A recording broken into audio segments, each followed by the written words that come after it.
So ఇప్పుడు మనము proposal అనే టాపిక్ని స్టార్ట్ చేయబోతున్నాం. So in the previous part మనం వాట్ ఇస్ కాంట్రాక్ట్ అంటే ఏంటి and the previous state of law and important acts enactments ఏమొచ్చాయి అండ్ కాంట్రాక్ట్ అంటే ఏంటో బ్రీఫ్గా చూసాం. సో కాంట్రాక్ట్లో ఫస్ట్ ప్రైమరీ థింగ్ వచ్చేసి ప్రపోజల్. సో ఇప్పుడు దాన్నే మనం ఈ పార్ట్లో ఫినిష్ చేయబోతున్నాం. What is a proposal? So అసలు ప్రపోజల్ అంటే ఏంటి? సో మనం ఆల్రెడీ చూసాం. ఇప్పుడు ఒక వ్యక్తి ఏ ఇంకొక వ్యక్తి బికి ఏదైనా ఒకటి చేయండి లేకపోతే అబ్స్టెయిన్ ఏదైనా ఒకటి చేయొద్దు అని ఇంకొక పర్సన్కి చెప్పడాన్ని ప్రపోజల్ అని అంటాం. సో ఇప్పుడు ఒక వ్యక్తి చెప్పింది ప్రతిదీ ఒక ప్రపోజల్ అయిపోదు. ప్రపోజల్ అవ్వడానికి కూడా కొన్ని క్రైటీరియాస్ ఉంటాయి. సో నేను ఇప్పుడు ఏం చెప్పినా అది ఒక ప్రపోజల్గా అయిపోదు. సో ఒక పర్టిక్యులర్ థింగ్ అనేది ప్రపోజల్గా మారాలి అంటే దానికి కొన్ని క్యారెక్టరిస్టిక్స్ ఉండాలి.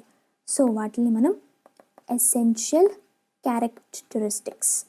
So for any thing to become a proposal, so ఏదైనా ఒక విషయం ఒక ప్రపోజల్గా మారాలంటే దానికి సర్టెన్ క్యారెక్టరిస్టిక్స్ ఉండాలి. దాన్ని మనం వన్ బై వన్ చూద్దాం. సో ద ఫస్ట్ క్యారెక్టరిస్టిక్ ఏంటంటే an offer must be intended to give rise to legal consequences. So ఏదైనా ఇద్దరి వ్యక్తుల మధ్య ఒక కాంట్రాక్ట్ అనేది అయ్యిందనుకోండి, దానివల్ల లీగల్ కాన్సిక్వెన్స్ అనేది వచ్చి ఉండాలి. సో ఇప్పుడు ఒక ఇద్దరు వ్యక్తులు కనుక ఒక కాంట్రాక్ట్లోకి వచ్చారంటే దానివల్ల వాళ్ళకి ఒకవేళ అది ఫాలో అవ్వకపోతే ఒక లీగల్ కాన్సిక్వెన్సెస్ అన్నీ ఉంటాయి అని ముందే మనం కనుక రాసి పెట్టుకుంటే అప్పుడు ఆ పర్టికులర్ ఆఫర్ అనేది వ్యాలిడ్ అవుతుంది. సో దీనికి ఒక ప్రాపర్ ఎగ్జాంపుల్తో చూద్దామంటే ఈ case is important. Rose and frank co versus Crompton and bros limited.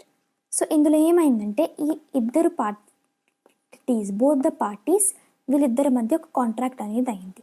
So ఆ కాంట్రాక్ట్ ఏంటంటే for the sale and purchase, so అమ్మడం అండ్ కొనడం, for the sale and purchase of tissue papers.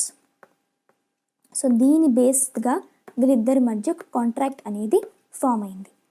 And for a certain quantity, ఒక particular quantity and ఒక particular ప్రైస్కి వీళ్ళిద్దరి మధ్య for the sale and purchase of this particular item అనేది అయింది.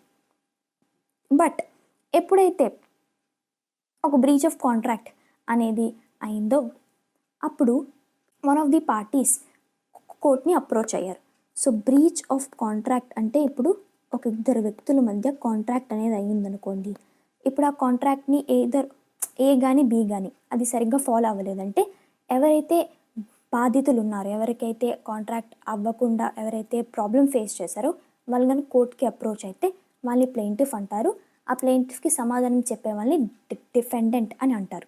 So whatever breach of contract అయినప్పుడు కోర్ట్ని approach అవుతారు. సో ఎప్పుడైతే ఈ యొక్క sale and purchase of this థింగ్లో బ్రీచ్ ఆఫ్ కాంట్రాక్ట్ అయిందో one of the party has approach to court claiming the damages. So ఎప్పుడైతే ఒక పార్టీకి ప్రాబ్లం అయిందో they can claim the damages, that is the monetary things ఏదైనా కానివ్వచ్చు, money అయినా వాళ్ళకి జరిగే నష్టం ఏంటో వాళ్ళు దాన్ని క్లెయిమ్ చేసుకోవచ్చు.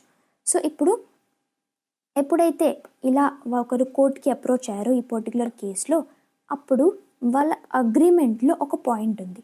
ఆ పాయింట్ ఏంటంటే వాళ్ళిద్దరి మధ్య ఒక ఒప్పందం అయితే అయింది. బట్ వాళ్ళ కాంట్రాక్ట్లో ఏం రాసుకున్నారంటే దీనివల్ల ఏ లీగల్ కాన్సిక్వెన్సెస్ అనేవి ఉండవు. అండ్ ఈ కాంట్రాక్ట్ ఇద్దరి మధ్య ఎలా అయిందంటే based on mutual loyalty and friendly cooperation.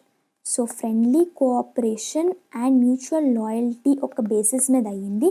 ఈ కాంట్రాక్ట్ కనుక పాటించబోతే లీగల్ కాన్సిక్వెన్సెస్ అనేవి ఏమి ఉండవు. It is not legally valid. ఇది జస్ట్ ఈ ఇద్దరి మధ్య కాంట్రాక్ట్ అనేది based on mutual loyalty and friendly కోఆపరేషనే అయింది తప్ప దీనివల్ల ఎటువంటి లీగల్ కాన్సిక్వెన్సెస్ ఉండవు అని వాళ్ళ కాంట్రాక్ట్లో ఉంది. సో వెన్ అలాంటి ఒక థింగ్ కనుక కాంట్రాక్ట్లో రాసి ఉంటే ఆబ్వియస్లీ కోర్ట్ కూడా దాన్ని ఏమీ చేయలేదు. ఎందుకంటే when you're signing the contract మనం అవన్నీ ప్రాపర్గా ప్లేస్ రాసి చూడాలి. ఒకవేళ ఈ పర్టికులర్ థింగ్ అవ్వకపోతే ఇది అవ్వకపోతే ఇలా చేయాలి అని ప్రాపర్గా రిటర్న్ ఫామ్లో ఉండాలి. సో ఇలాంటి ఒక కాంట్రాక్ట్ రాసుకొని when they both the parties, రెండు పార్టీస్ దాని మీద సైన్ చేస్తే అప్పుడు it is not valid. So first నుంచి అది వాయిడ్. సో అది లీగల్గా పనికిరాదు. So and offer must be intended to give rise to legal consequences. So ఎప్పుడైతే మన ఆఫర్ కనుక లీగల్ కాన్సిక్వెన్సెస్ ఉంటాయి అంటేనే అది కరెక్ట్ అయిన ఒక ప్రపోజల్గా అవుతుంది. సో ఇప్పుడు everything you say will not become proposal. So దానివల్ల లీగల్ కాన్సిక్వెన్సెస్ ఉంటాయి అంటేనే అప్పుడు అది ప్రపోజల్ అవుతుంది. సో నెక్స్ట్ క్యారెక్టరిస్టిక్ చూద్దాం. Second characteristic, that is an offer must be the one which is capable of creating legal relationship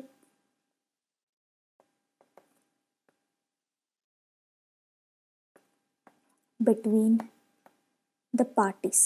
so ఎప్పుడైనా ఒక offer ఇద్దరు వ్యక్తుల మధ్య జరిగిందంటే ఆ ఆఫర్ వల్ల ఆ ఇద్దరి వ్యక్తుల మధ్యలో ఒక లీగల్ రిలేషన్షిప్ అనేది ఫామ్ అవ్వగలిగి ఉండాలి. సో ఫర్ సపోజ్ ఇప్పుడు ఒక ప్లేస్లో రియల్ మనీతో ఆడే గేమ్స్ కానివ్వండి అన్నీ బ్యాన్ చేశారు. సో ఆ పర్టిక్యులర్ గేమ్కి సెంట్రలైజ్డ్గా ఉండి ఒక ఇద్దరి మధ్య కాంట్రాక్ట్ అయిందనుకోండి, అది వాళ్ళిద్దరి మధ్య లీగల్ రిలేషన్షిప్ ఫామ్ చేయదు. ఎందుకంటే ఆ particular gaming, real money gaming అనేది ఆ పర్టికులర్ ప్లేస్లో బ్యాన్లో ఉంది కాబట్టి వీళ్ళిద్దరి మధ్య లీగల్ రిలేషన్షిప్ అనేది ఫామ్ అవ్వదు. బికాస్ ద ఫస్ట్ థింగ్ వాళ్ళు ఏవైతే చేద్దాం అనుకుంటున్నారో దానివల్ల లీగల్ బైండింగ్ అనేది వాళ్ళిద్దరి మధ్య అవ్వదు. So when ever an offer must be the one which is capable of creating legal relationship between both the parties. So దీనికి ఒక ఎగ్జాంపుల్ కనుక చూసుకుంటే ద కేస్ వచ్చేసి ఎడ్స్ వర్సెస్ పేస్. సో ఇందులో ఏంటంటే వీళ్ళు plaintiff and this is the defendant. So ఇక్కడ ఏం జరిగిందంటే ఈ డిఫెండెంట్ అనే ఆవిడ హౌస్ ఓనర్ అండ్ ఈవిడ వచ్చేసి లాడ్జర్ ఆ ఇంట్లో ఉంటారు. సో ఈవిడికి హెల్ప్గా ఈవిడతో పాటు గ్రాండ్ డాటర్ కూడా ఉంటారు. Grand daughter. సో ఏం జరిగిందంటే ఈవెన్ దో వీళ్ళు హౌస్ ఓనర్ అండ్ వీళ్ళు లాడ్జర్ అయినా సరే వాళ్ళు ఎంత క్లోజ్ అయిపోయారంటే ఆల్మోస్ట్ దే ఫ్యామిలీ అన్నంతగా వాళ్ళిద్దరి మధ్య సంబంధాలు అనేవి ఉండేవి. సో వీళ్ళు ఏం చేసేవారంటే they use to be some coupons. So coupons ఉండేవి for the fashion competition. So fashion competition ఒక కూపన్స్ ఉండేవి. ఏంటంటే అది సండే మ్యాగజైన్, సండే న్యూస్ పేపర్స్లో వచ్చేది. అండ్ వీళ్ళు ముగ్గురు కలిసి ఏం చేసేవారంటే they use to all three together ఈ కూపన్స్ అనేది ఫిల్ చేసేవారు based on their saying. So lottery type of thing అనమాట. కొన్ని ఉంటాయి వాటిని ఫిలప్ చేసి ఒకవేళ మీ గెస్ కనుక అది కరెక్ట్ అయితే అప్పుడు మీకు ప్రైజ్ అనేది వస్తుంది. సో అలాంటి ఒక కైండ్ ఆఫ్ కూపన్స్ని వీళ్ళు ముగ్గురు ఫిల్ చేసేవారు. అండ్ ఈ కూపన్స్ని ఫిల్ చేసే ఆవిడ లాడ్జర్. సో వీటిని కూపన్స్ని రాసే ఆవిడ లాడ్జర్. అండ్ ఈ కూపన్స్ని ఈ ఓనర్ పేరు మీద రాసేవారు. So when ever they wanted right the coupons, ఈ కూపన్స్ని వీళ్ళు ఓనర్ యొక్క పేరు మీద రాసి వాటిని పోస్ట్ చేసేవారు.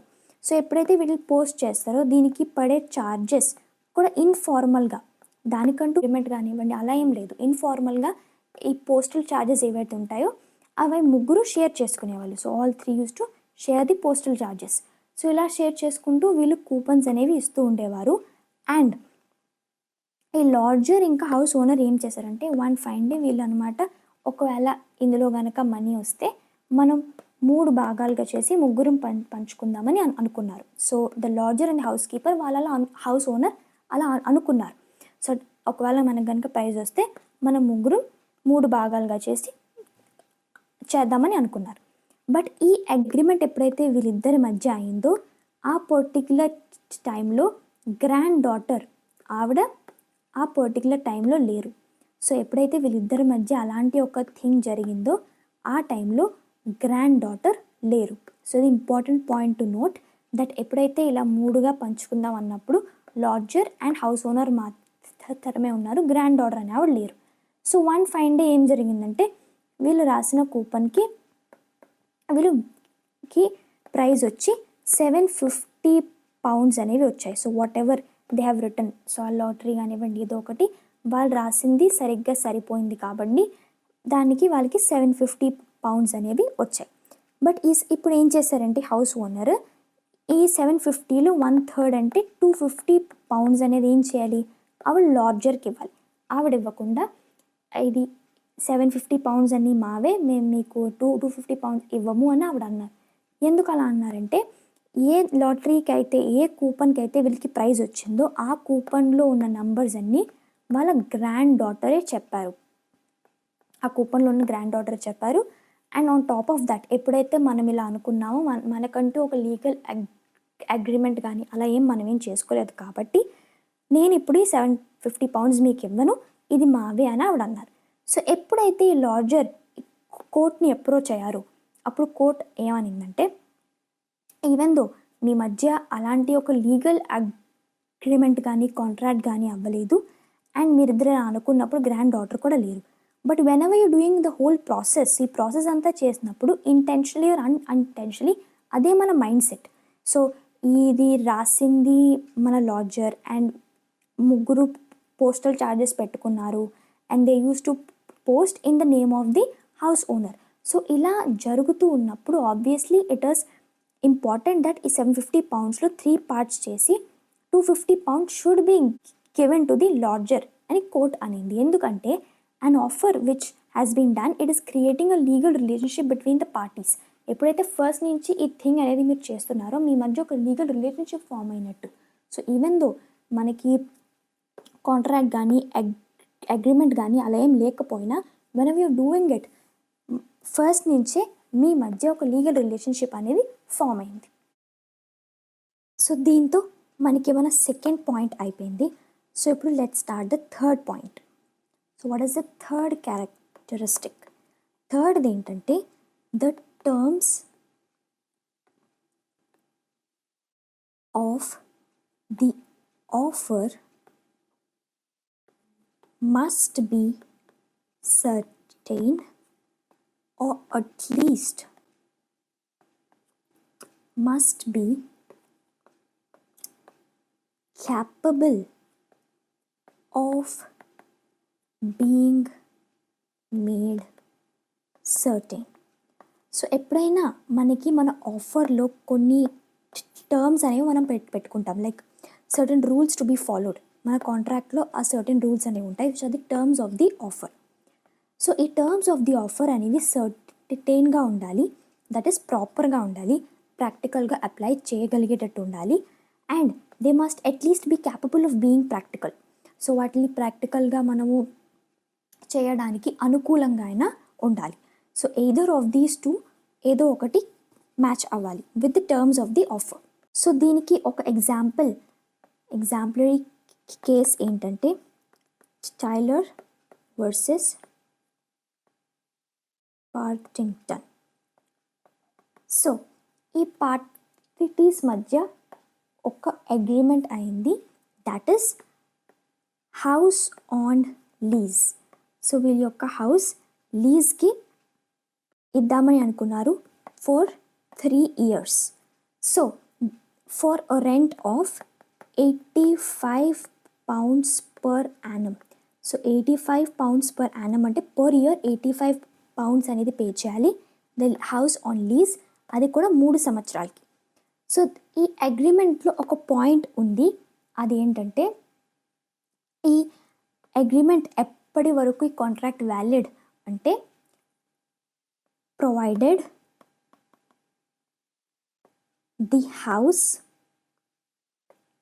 was put into thorough repairs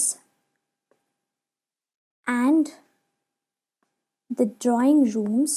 so ఇక్కడే మనకి ద మెయిన్ పాయింట్ ఉంది. Drawing rooms are handsomely decorated.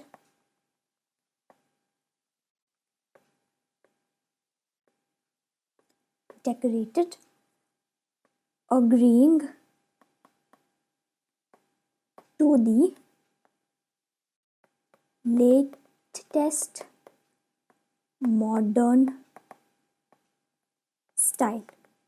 So వీళ్ళ కాంట్రాక్ట్లో ఏమని రాసిందంటే, ప్రొవైడెడ్ ఆ హౌస్ అనేది ప్రాపర్గా రిపేర్స్ అయి ఉంటుంది and the drawing rooms are decorated properly handsomely and agreeing to the latest modern styles. Here it is the point here. అదేంటంటే ఇప్పుడు ఈ పాయింట్ ఏంటంటే the terms of the offer must be certain. So ఇక్కడ ఏమని ఉంది, latest modern style అని ఉంది.